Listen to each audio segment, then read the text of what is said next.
कल को क्राइम करने वाला आदमी आज अगर बीजेपी ज्वाइन कर लेता है तो सब माफ, एवरीथिंग इज क्लीन।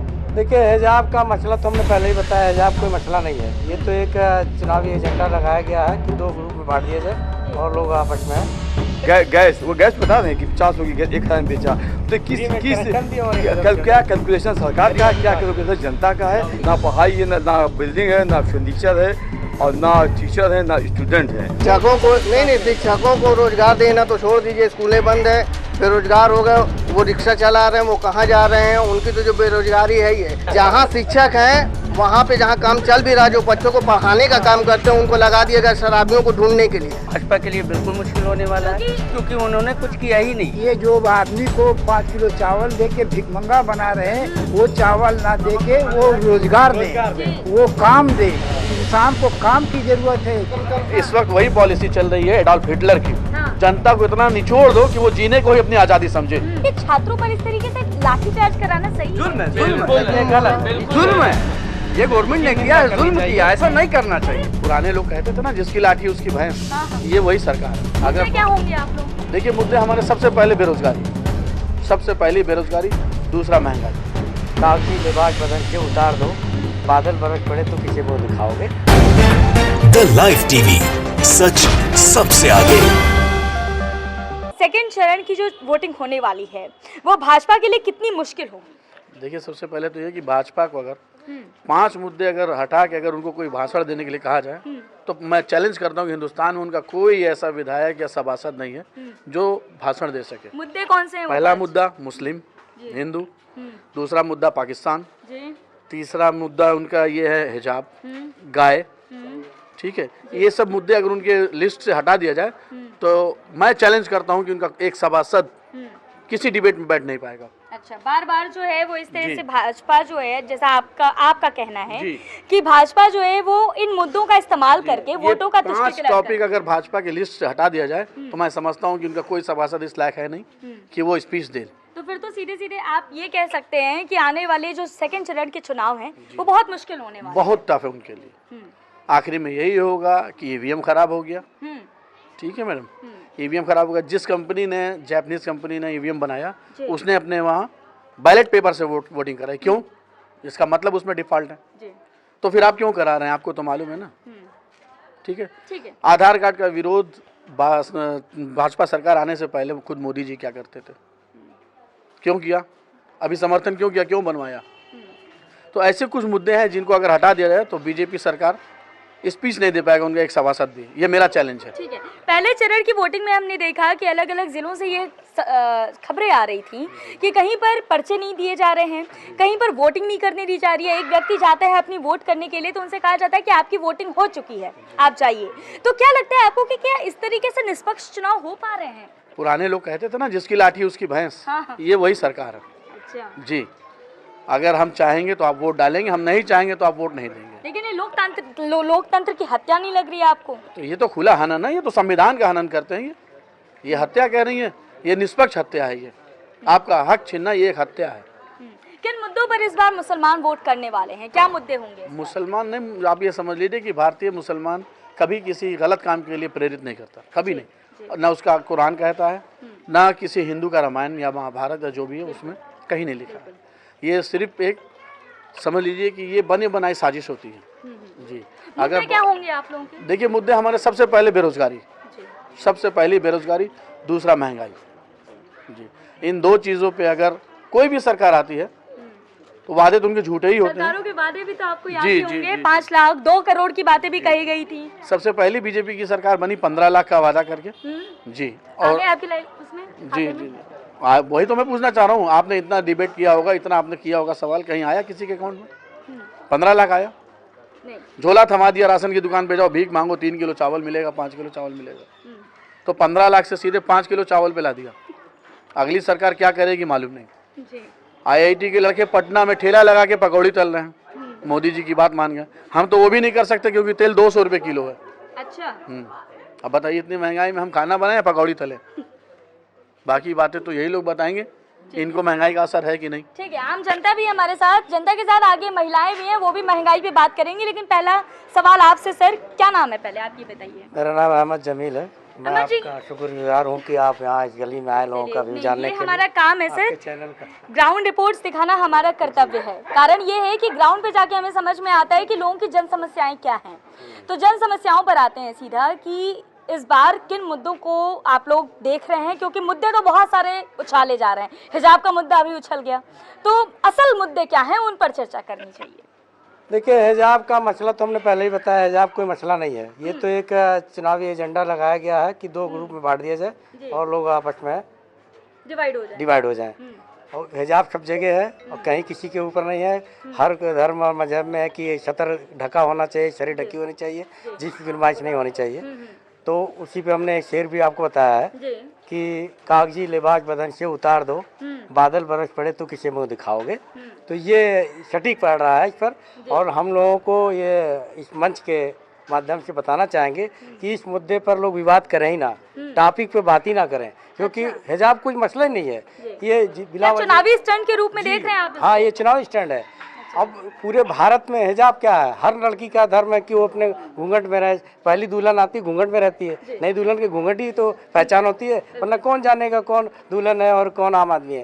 तो इसलिए इस पर मुद्दा ही नहीं है। इसको तो हर जगह से बाइकआउट कर देना चाहिए। इस पर कोई बात नहीं होनी चाहिए। कोई तय करेगा कि लड़की क्या पहनेगी, मेरी बेटी क्या पहनेगी, ये क्या पहनेंगे। ये हमारा फंडामेंटल राइट्स है कि हम ऐसे कपड़े पहने जिससे लगे कि हाँ हमारी इंसानियत झलक रही है, वरना जानवर और इंसान में क्या फर्क रह जाएगा। हिजाब को तो एक बार को चलिए दरकिनार कर देते हैं, लेकिन अन्य मुद्दों पर आते हैं। सरकार का ये दावा रहा है कि हमने विकास किया है, यूपी में सब कुछ है, किसी चीज की जरूरत नहीं है, शिक्षा से लेकर विकास तक सब कर दिया है। आपको क्या लगता है यूपी के रहने वाले? यूपी की बात हम कर रहे हैं, यूपी में सब कुछ है या नहीं ये तो अलग मैटर है। हर कुछ होने का कोई दावा नहीं कर सकता है। अच्छा। क्योंकि भगवान ने ही किसी को पूर्ण नहीं बनाया है, सब में कमी है। चाहे बीजेपी सरकार हो चाहे समाजवादी सरकार हो, कमी एक वक्त में सभी को खुश नहीं कर सकते ना। अपने घर में ही अपने खुश करता हूँ तो जनता को क्या करेंगे। चलिए ठीक है। चाचा जी, आपका क्या नाम है? हमारा नाम इरफान है, मिर्जा इरफान अली। जी, आपसे जानना चाहती हूँ कि क्या मुद्दे होंगे इस बार? भाजपा सरकार को आप लोग पसंद करते हैं या नहीं? क्या ये बेसिक मुद्दा तो है, वो बेरोजगारी है, महंगाई है और स्वास्थ्य है और शिक्षा है। शिक्षा नील बेटा नील मुझे है। तो लगता है सारी मूलभूत सुविधाएं यही होती हैं, फिर तो कुछ बचा ही नहीं। शिक्षा नील है, बच्चे बिना पढ़े पास हो जा रहे हैं, ये आप जान रही हैं। 5 साल से कोई पढ़ाई नहीं। स्वास्थ्य एकदम बिगड़ा हुआ है, एजुकेशन बिगड़ी हुई है, रोजगार मिल नहीं रहा है, समझा आपने। और महंगाई बेचरम सीमा पे है। 400 का सिलेंडर 1000 में बेच रहे हैं और 15 रुपये किलो का चावल 5 किलो दे दिया, कितना हुआ? 75 रुपया हुआ। समझ में आया? 15 रुपये को चावल गेहूँ 5 किलो दे दिया, 75 रुपये का हुआ। 75 दूना 150 रुपया दे दिया आपने महीने में, और आपने दाम बढ़ाया 400 का सीधे 1000, उससे कमाया आपने। उसके बाद जो है आपने तेल को 100 रुपये लीटर का कड़वा तेल 200 में बेच रहे हैं। 70 रुपये की लीटर का पेट्रोल 100 रुपये में बेच रहे हैं। फीसें इतनी महंगी हैं, हर चीज़ें महंगी हैं। गैस वो गैस बता रहे हैं कि 500 की गैस 1000 में बेचा। तो क्या कैलकुलेशन सरकार का है, क्या कैलकुलेशन जनता का है कि किस हिसाब से महंगाई बढ़ रही है, किस हिसाब से वो दे रहे हैं। वो तो कहा था कि जब वो हकरे की सरकार थी तो कहा रेहड़ी पपड़ी बांटना बंद। जब से कांग्रेस उसकी सपा की सरकार थी और इनकी आई है योगी जी की, तो उन्होंने कहा कि रेहड़ी पपड़ी बंद हो गई। और ये क्या कर रहे हैं, ये सुग्गे को और कबूतर को दाना डाल रहे हैं 5 किलो चावल डाल के, 5 किलो तेल लगे। समझा आपने? दवाइयाँ इतनी महंगी हैं कि आदमी घर दुआर बिक जा रहा है, उस पर ध्यान नहीं है। गरीब माँ बाप अपने बच्चों को पढ़ा नहीं पा रहे हैं, 1 लाख 2 लाख फीस लग जा रही है, इस पर ध्यान नहीं है। सरकार ने कहा था सरकारी स्कूलों को ऐसा कर देंगे कि प्राइवेट छूट हो जाएगा। सरकारी स्कूल में आपके जाइएगा तो सरकारी स्कूल में ना टीचर है, ना स्टूडेंट है, और ना फर्नीचर है, ना बिल्डिंग है, ना लाइट है, ना पंखा है। कैसे कोई पढ़ा लेगा? आप भी निकलती होंगी, ना पढ़ाई है, ना बिल्डिंग है, ना फर्नीचर है, और ना टीचर है, ना स्टूडेंट है। घास पे पढ़ते हैं, धूप पेड़ के नीचे पढ़ते हैं। तो अपने बच्चों को आप हर चीज़ का स्टैंडर्ड होता है, आपका भी स्टैंडर्ड होगा, सबका स्टैंडर्ड होता है। तो वहाँ बच्चों को पेड़ के नीचे पढ़ाने भेजेगा आदमी, पेड़ पानी के नीचे पढ़ाने के लिए भेजेगा, धूप में पढ़ाने के लिए भेजेगा, सुविधाएं नहीं। इनकी कंडीशन ये है कि जहाँ जहाँ इनकी सरकारें हैं वहाँ शिक्षा की सबसे बड़ी कमी है। शिक्षकों को नहीं शिक्षकों को रोजगार देना तो छोड़ दीजिए, स्कूलें बंद है, बेरोजगार हो गए, वो रिक्शा चला रहे हैं, वो कहाँ जा रहे हैं, उनकी तो जो बेरोजगारी है ये जहाँ स्कूलें चल रही हैं इनकी बिहार में सरकार है, देखिए बिहार में शिक्षकों को इन्होंने लगा दिया शराब के काम कर रहे हैं, निकालने का प्रयास कर रहे हैं। जहाँ शिक्षक हैं वहाँ पे जहाँ काम चल भी रहा है, जो बच्चों को पढ़ाने का काम करते हैं उनको लगा दिया गया शराबियों को ढूंढने के लिए। अब वो जाए शराबियों को ढूंढें, शराबियों को पकड़ें। अब ये बताइए शिक्षक का क्या काम होता है? बच्चों को अच्छी शिक्षा देने का काम होता है, अपने मुल्क को बनाने का काम होता है। जब बच्चे तरक्की करेंगे, पढ़ेंगे, अच्छे रहेंगे तभी तो मुल्क अच्छा होगा। भाजपा सरकार के दावों से क्या आप इत्तेफाक रखते हैं कि हमने नहीं, उनके सारे दावे एकदम खोखले हैं, उनके सब दावे एकदम खोखले हैं। तो दूसरे चरण का चुनाव क्या मुश्किल होने वाला है? आपसे सवाल है। जी बिल्कुल, भाजपा के लिए बिल्कुल मुश्किल होने वाला है, क्योंकि उन्होंने कुछ किया ही नहीं है। अच्छा, मैं भी एक टीचर हूँ, मेरी भी कोचिंग सेंटर चलती है, और इस कोरोना काल में सबसे ज़्यादा शिक्षक परेशान हुआ है, जो प्राइवेट टीचर हैं वो सबसे ज़्यादा परेशान हुए हैं। और ये कहते हैं कि अनाज मिल रहा है, तो अगर कैलकुलेशन कीजिए, ये 5 किलो गेहूँ देते हैं, या तेल इन्होंने 100 रुपये से 250 रुपये किलो हो गया, पेट्रोल का दाम बढ़ गया, गैस सिलेंडर का दाम बढ़ गया। कैलकुलेशन कीजिए तो सिर्फ जनता ठगी जा रही है। ये बेवकूफ़ बना रहे हैं और कुछ नहीं कर रहे हैं। जी, ये नहीं है, बल्कि ये है कि ये जो आदमी को 5 किलो चावल दे के भिखमंगा बना रहे हैं, वो चावल ना दे के वो रोजगार दे, वो काम दे। इंसान को काम की जरूरत है, ये काम ना दे के आदमी को भिखमंगा बना के घुमा के उनकी कमर तोड़ रहे हैं। ये सरकारें जनता के हित में कोई काम नहीं कर रही, बल्कि जनता को लूटने का काम कर रही है। ये जो 5 साल 10 साल से लोग आए हैं, ये सिर्फ जनता को लूटने का, बेवकूफ बनाने का काम किया है। नहीं, ज्यादा लूट रही, जनता को सिर्फ लूटो और उनको बेवकूफ बना के कैसे कमर तोड़ दी जाएगी। आज घर घर की कमर तोड़ दी गई है। ये है इनके असली कार्य। चाचा जी, आपने बहुत सारी सरकारें देखी होंगी, इस सरकार में जब आपने इस सरकार को देखा तो आपको क्या लगता है कि क्या इस सरकार ने सिर्फ वादे किए हैं?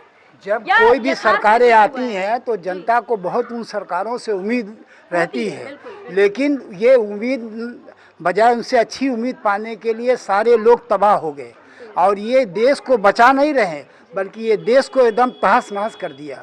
पूरा देश, यहाँ की पब्लिक, यहाँ की जनता, यहाँ के पढ़े लिखे लोग, सारे लोग त्रस्त हो चुके हैं। हम आपके पास वापस आएंगे, क्या कहना चाहते हैं? मैं ये कहना चाहता हूँ मैम कि महंगाई से सब बहुत ज़्यादा परेशान हैं, कमाई किसी की उतनी है नहीं, सिर्फ इन्होंने महंगाई बढ़ाई है, रोज़गारी एकदम ख़त्म कर दिया, बेरोज़गार बना दिया लोगों को। लोग बहुत परेशान हैं, हर तरीके से परेशान हैं। 5 किलो गेहूं से महीने भर का गुजारा नहीं होता है, उसके साथ तेल भी चाहिए, राशन भी चाहिए, दुनिया की बहुत सी चीज़ चाहिए। सिर्फ गेहूं देने से, चावल देने से, कैलकुलेशन कीजिए अगर आप, तो ये सिर्फ ठग रहे हैं, ना कि जनता का भला कर रहे हैं। इस वक्त वही पॉलिसी चल रही है एडोल्फ हिटलर की।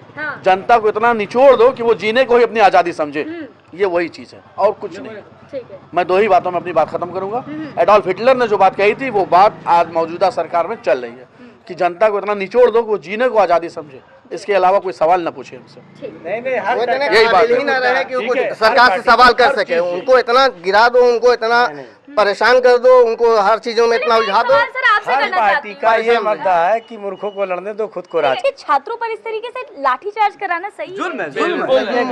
जुल्म है, ये गवर्नमेंट ने किया है, जुल्म किया, ऐसा नहीं करना चाहिए। मेरे सवाल है, नहीं, ये निंदा है। सरकार एक तरफ कहती है कि हमने प्रशासन बढ़िया कर दिया है, गलत हुआ है, छात्रों के साथ गलत हुआ है। अभी आएंगे ना आपके यहाँ पे, देखिए यहाँ पे आपके गुलरिया और यहाँ पे डेली आपके 3-4 दिन लगातार 4-5 हत्याएं हुई हैं। क्या ये इनकी सिक्योरिटी है? ऐसी सिक्योरिटी होती है कि एक इतने बड़े लीडर के ऊपर फायरिंग ऑटोमेटिकली फायर किया जा रहा है? छात्र ही तो हिंदुस्तान के भविष्य हैं, वही डॉक्टर बनते, वही इंजीनियर बनते हैं, वही सीए करते, चार्टर्ड अकाउंटेंट बनते। जब वो पढ़ेंगे नहीं तो हमारा देश आगे कैसे बढ़ेगा? जब वो पढ़ेंगे नहीं तो बढ़ेंगे कैसे? जाहिर सी बात है। आपको तो मैं ये समझता हूँ कि ये ऐसा जो कानून है इनका ना, ये 65-35 का ये रेशियो है इनका, ठीक है। इसमें कोई खास ज़्यादा फर्क नहीं है। देखिए, रेप होता है, ठीक है, फैसला ऑन द स्पॉट होना चाहिए, ठीक है। संदीप सिंह सेगर जैसे हत्यारे खुलेआम घूमते हैं, ठीक है। एक आम आदमी अगर ऐसे किसी केस में अचानक फंस जाए तो उसकी एड़ी चोटी, उसकी ज़मीन बिक जाती है जमानत होने में। संदीप सिंह सेंगर जैसे आदमी कैसे जमानत में बाहर आ गया, जो कि खुलेआम उन्होंने गवाह की हत्या करवाई, रेप में पकड़े भी गए, ठीक है। ये 10 दिन के जेल, उसके बाद जमानत, ये क्या है? ये विकास है। अभी 4 दिन हुआ किसानों को ऊपर गाड़ी चलाने वाले को, अभी आप देखिए 4 दिन 2 दिन में हुआ कि उसको लेकर के क्या नाराजगी है आप लोग? बिल्कुल है।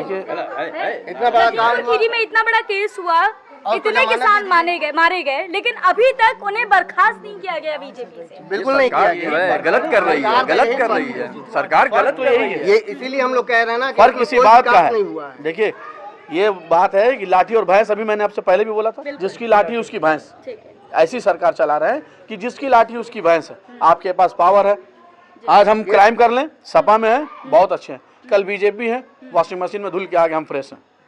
ये सरकार है। कल को क्राइम करने वाला आदमी आज अगर बीजेपी ज्वाइन कर लेता है तो सब माफ, एवरीथिंग इज क्लीन। और जैसे ही बीजेपी से निकलता है उसके ऊपर केस फौरन लगा दिया जाता है, उसके पे केस हो जाता है। ऐसे बहुत से अभी मुद्दे स्वामी प्रसाद हैं। मौर्य देखिए अगर आपको मैं गिनाने लगूं तो सारा दिन बीत जाएगा, आपका इंटरव्यू खत्म नहीं होगा। ठीक है, समझ गई मैं। तो चलिए, ये थे हमारे साथ आम जनता जिनसे हमने बात करने की कोशिश की और समझने की कोशिश की है कि इस बार के दूसरे चरण के चुनाव में क्या कुछ रुझान आ रहे हैं जनता की तरफ से, जनता क्या समझती है और क्या करने वाली है। इस पूरी रिपोर्ट को देखकर के आप समझ गए होंगे कि जनता नाराज है, वाकई में नाराज है भाजपा सरकार से, और इस बार का जो दूसरे चरण का चुनाव है वो कहीं ना कहीं भाजपा के लिए खतरे की घंटी बजा ज्यादा है। तो ऐसे और भी अन्य ग्राउंड रिपोर्ट्स को देखने के लिए हमारे चैनल को सब्सक्राइब करें। नमस्कार।